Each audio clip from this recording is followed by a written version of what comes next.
তারা বলে এটা শুধুই একটা গেম, কিন্তু আমার কাছে কি আসলে জানেন, আমার জন্য এটা সেই জায়গা যেখানে ভয়কে আসলে আমি জয় করি। তখন আমি আর একটা সাধারণ ছেলে থাকি না, আমি হয়ে যাই যোদ্ধা। আসসালামু আলাইকুম এভরিওয়ান, আমি শহীদ ইসলাম কাব্য, বা আপনারা অনেকে আমাকে ইটস কাব্য নামে চিনেন।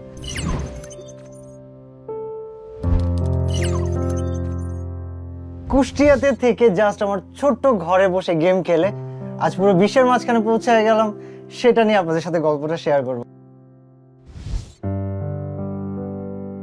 মানে আমার জাস্ট ফার্স্টে স্বপ্ন ছিল যে আমি একটা লাইভ স্ট্রিমার হব। আমার বার্থডে ছিল জানুয়ারি 13 তারিখে। আমি দোয়া করি যেন নেক্সট বছরের জানুয়ারি আসতে আসতে 10,000 সাবস্ক্রাইবার হয়। ভাবতে ভাবতে ভাই কোথায় 10,000, কোথায় 1,000, কোথায় 1 মিলিয়ন, কেমনে কি এখন 4 মিলিয়ন হয়ে গেছে। এই যে পিছনের শহরটা দেখতেছেন না, আজকে কেমন জানি সবাই আপন। বিষয়টা সবসময় এমন ছিল না। আত্মীয় স্বজন, নিজের আত্মীয় স্বজন এমন সব কথাবার্তা বলা শুরু করছে যে নিজের কিছু একটা করে ফেলি। ক্লোজ একটা মানুষ ছিলেন, এটা টিউশনে চাইতে গিয়েছিলাম, 1.5 বছর ঘুরাইছে 2,000 টাকার বেতনের টিউশনের জন্য।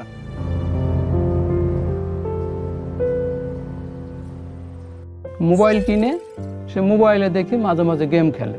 ইন্টারের রেজাল্টটা তার জিপিএ প্লাস হয় না। তার ডাক্তারি পড়ানোর আমাদের একটা স্বপ্ন ছিল, কিন্তু ও খুবই অনুরোধ করলো ওর আব্বুকে, বললো যে আব্বু আমার একবার সুযোগ দাও, একটু চেষ্টা করে দেখি, আমি যদি কিছু করতে পারি আমি লেখাপড়ার পাশাপাশি, তাহলে কি সমস্যা হবে? তা ওর আব্বু বললো না। ওই সময় বাংলাদেশ থেকে অনেক ইউটিউবার বের হয়, ইন্ডিয়া থেকে অনেক ইউটিউবার বের হয়, এবং আমি যখন আসি ফ্রি ফায়ারে তখন অলরেডি অনেক মানুষ এস্টাবলিশড হয়ে গিয়েছে। বাট এই যে কেন আমার সাথে এগুলো হচ্ছে, কিভাবে ফিক্স হবে, এইসব ভাবতে ভাবতে আমার নিজের মধ্যে একটা মোটিভেশন কাজ করে যে না, দেরি হইলেও আমি এখনো পারবো। আমাদের কাছে মনে হয় যে অনেকটা লাকি, আমরা একটা ফ্রেন্ডকে উঠতে দেখছি। ফ্রি ফায়ারটাই সেই প্ল্যাটফর্ম, যে প্ল্যাটফর্মটা কিন্তু শুধুমাত্র কাব্য না, এরকম কিন্তু হাজার ইউটিউবারকে ফোকাস করতেছে।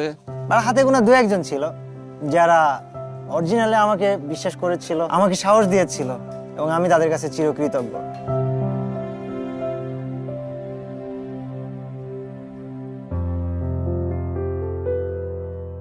সৈকতের সাথে আমার দেখা হয়েছিল 2014 সালে। কারণ আমার বাসায় যখন জানাজানি হলো তখন আমি একটু ভয় পেয়ে গিয়েছিলাম, যাই হয়ে যাক এর সাথেই বিয়ে করা লাগবে। এর মাঝখান থেকে আমার বাবা মা আমার কষ্টের জন্য অনেকবার বলছে যে চলে আসো, আমি কারোর কথা শুনি নাই।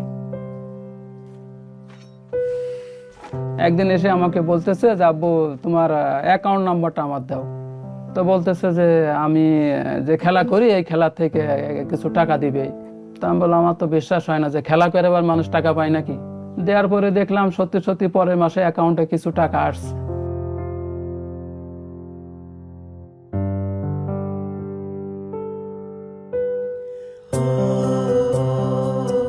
আমাকে চেনা না এখন, কিন্তু এখন দেখাচ্ছে আমি কাব্যর বাবা বললে আমাকে সবাই চেনে।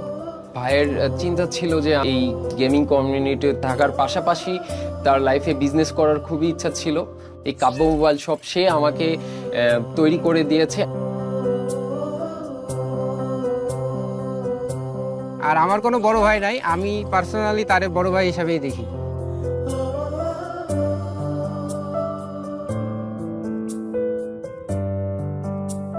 তো জাস্ট আমিও আসলাম, দেন আমাদের মোবাইল শপ ওপেন হলো, অ্যান্ড আলহামদুলিল্লাহ এখন আমি ভাই মোটামুটি অনেক কিছু ম্যানেজ করি। কাব্য মোবাইল শপ এটা জাস্ট কুষ্টিয়াতে এখন আছে, ঠিক আছে, যখন বাংলাদেশের 64 জেলায় যাবে, জাস্ট ইম্যাজিন আমাদের একটা দোকানে যদি 5 জন মানুষ কাজ করে, 64টা জেলায় কতগুলো মানুষের কর্মসংস্থান হবে। এই সব কিছু সম্ভব হয়েছে আমার প্যাশনকে ফলো করার মাধ্যমে, আমার গেমিংকে ফলো করার মাধ্যমে, and through gaming, through sports, through Free Fire, here I am on Kabya mobile shop.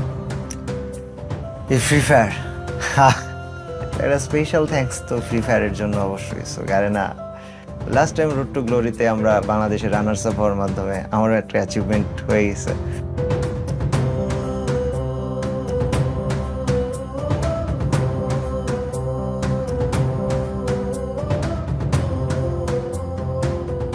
আব্বা আমার ভালোবাসা সবসময় আব্বা আমার ভালোবাসার মতো, এটার সাথে বউয়ের ভালোবাসার তুলনা হবে না। এই মানুষগুলোর মধ্যে আমার আব্বা হচ্ছে আমার একমাত্র হিরো। পুরো আমি কাব্যটার একমাত্র হকদার তুমি আর আমার আম্মা। তোমাদেরকে অনেক ভালোবাসি।